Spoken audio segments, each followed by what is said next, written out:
Welcome to this explainer. Today, we're jumping right in to break down the fundamental differences between the world's two dominant legal systems.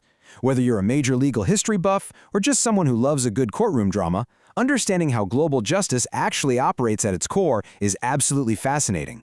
We're going straight to the source material to decode the complex DNA of our global legal frameworks. So let's dive right into this.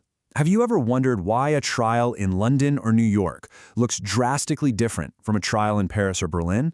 I mean, in one courtroom, you've got lawyers dramatically pacing the floor, shouting objection, while in another, a judge is quietly sorting through a mountain of paperwork, asking all the questions themselves. It's not just some stylistic choice for television.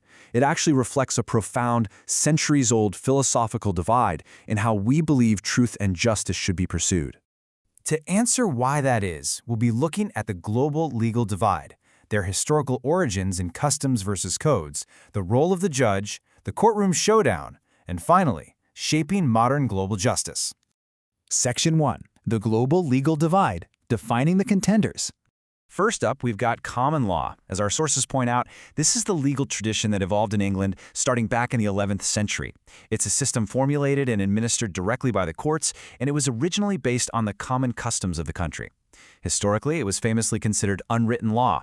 Back in the day, this was an oral tradition, literally passed down by lawyers and judges sharing meals at the Inns of Court in London.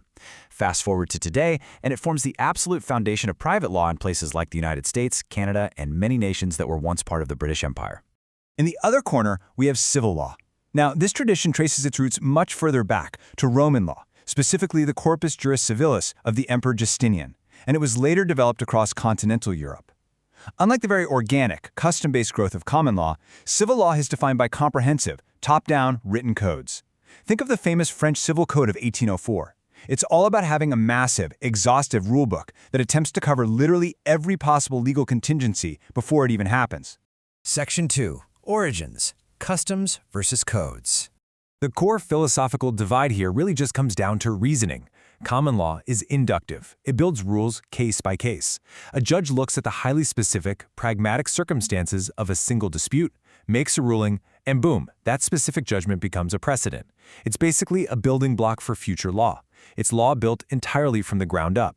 Civil law, on the other hand, is deductive. It starts from the top down.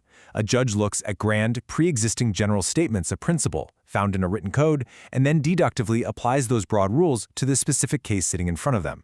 Section 3. The role of the judge.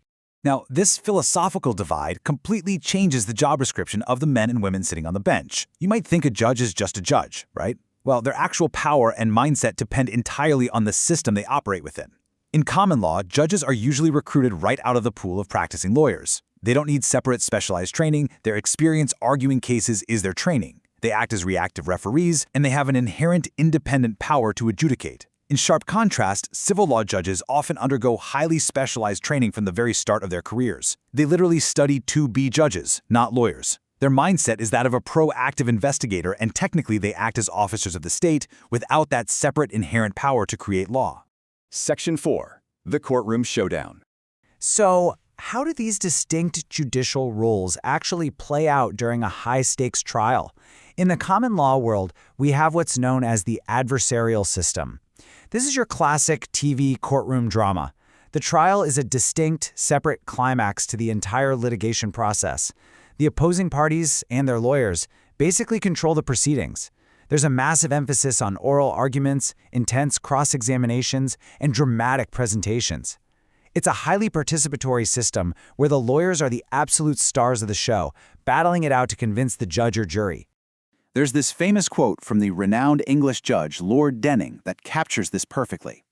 He stated that the judge sits only to hear and determine the issues raised by the parties, not to conduct an investigation on behalf of society. Think about that for a second. A common law judge in a civil dispute generally cannot even call a witness they think might shed light on the truth.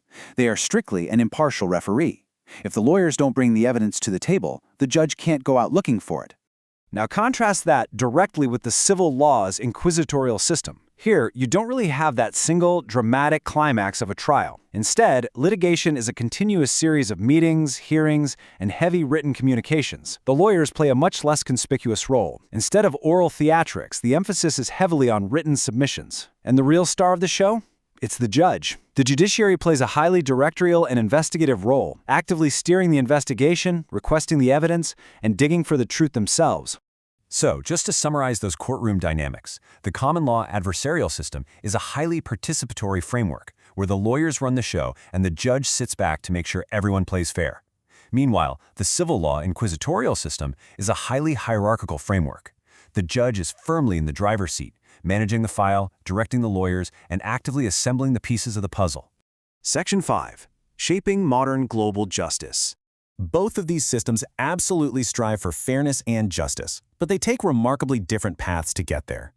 Common law places a huge premium on flexibility. Because it relies on judge-made precedent, it can adapt organically to new societal problems case by case.